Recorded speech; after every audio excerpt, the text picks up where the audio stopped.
À 10 km de Tours, le site de la Paternelle à Mettray.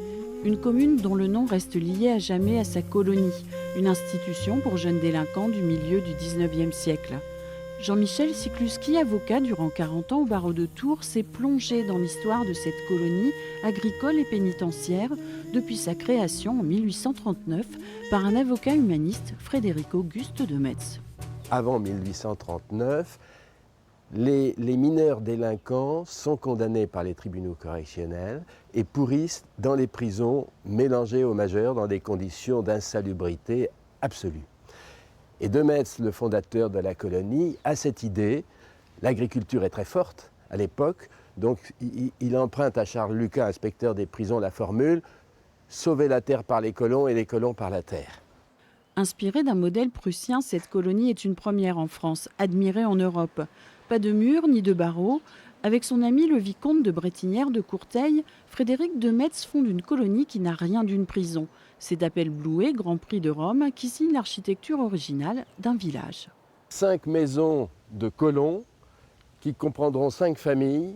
C'est la notion de famille qui est présente. Il y en a 5 à droite, il y en a 5 à gauche, il y en avait 5 à gauche.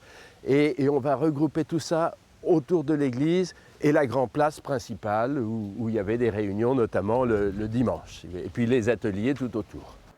De Metz a cette idée géniale de dire « moi je ne veux pas faire garder ces gosses par des gardes-chourmes, je veux former des professionnels ». Et il va créer ici ce qui va être la première école d'éducateurs en France, ce qu'il appelle l'école des contremaîtres. Et ils deviennent chefs de famille dans une maison comme ici, comme devant nous, chef d'atelier ou chef de ferme d'ailleurs, aussi dans les fermes sur lesquelles ces gamins vont travailler. Avec la collaboration des archives départementales et de 2 historiens, Jean-Michel Sikluski veut rétablir la vérité historique de la colonie de Mettray, les 40 premières années dans la lumière et la période noire de son histoire entre 2 guerres, avec le colon le plus célèbre, Jean Genet, qui écrira en 1946 « Miracle de la Rose », une évocation des 2 années et demie passées à la colonie. Les Tourangeaux ont gardé, ceux qui se souviennent, ont gardé cette image très noire du bagne d'enfants, de la chasse à l'enfant. Vous savez, quand il y avait des évasions, les premières 40 années, il n'y a pas eu d'évasion.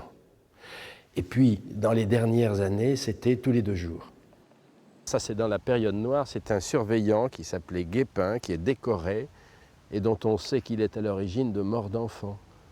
Il a été dénoncé et nommé par Alexis Danan comme un des assassins de Mettray.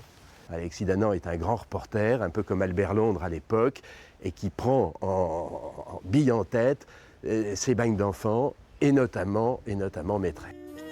Avec près d'un siècle d'existence, la colonie de Mettray fermera ses portes en 1937. Aujourd'hui, Jean-Michel Sikluski et l'association La Paternelle organisent expositions et conférences pour faire revivre cette histoire ancrée dans la mémoire tourangelle avec ses parts d'ombre et de lumière.